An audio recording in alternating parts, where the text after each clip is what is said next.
Salwan Momika has been executed in Islamized Sweden, and the West is silent.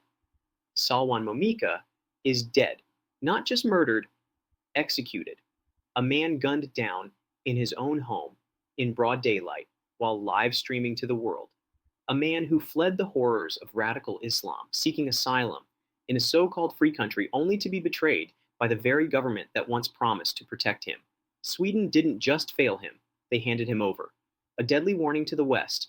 This isn't just about Sweden. This is about what happens when a nation chooses submission over sovereignty, when free speech is discarded to appease an ideology that punishes dissent with bloodshed. Salwan Momika was more than just a critic of Islam. He was a warning of what happens when Western governments stop defending their own values. And now, that warning is written in his blood. A marked man. From the moment Momika began publicly burning the Quran, his fate was sealed. Not by law, not by due process, but by the mob, by terrorist organizations like Al-Qaeda and ISIS who placed him on a hit list.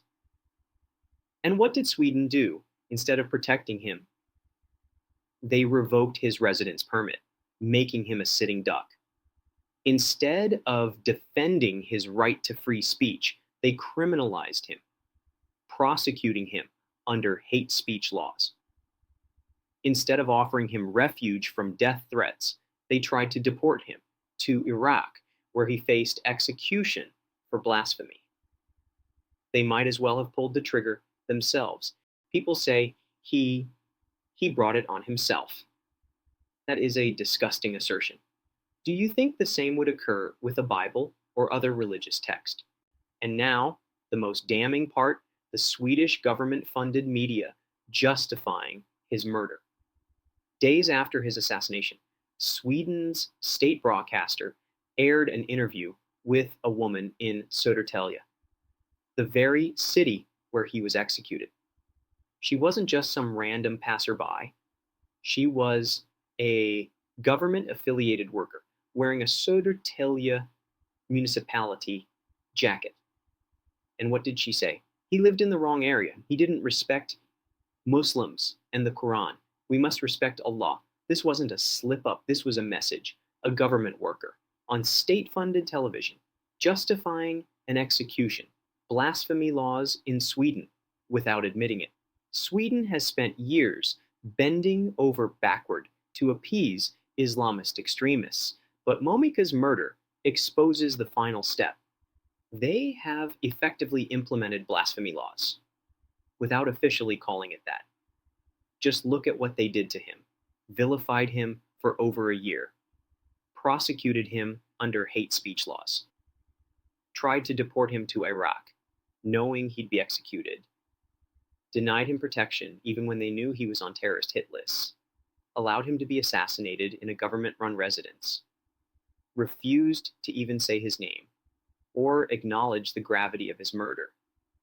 Do you see what's happening here? Sweden didn't just abandon Momika. They sent a message to every dissenter, every critic, every voice that refuses to bow. You will be silenced.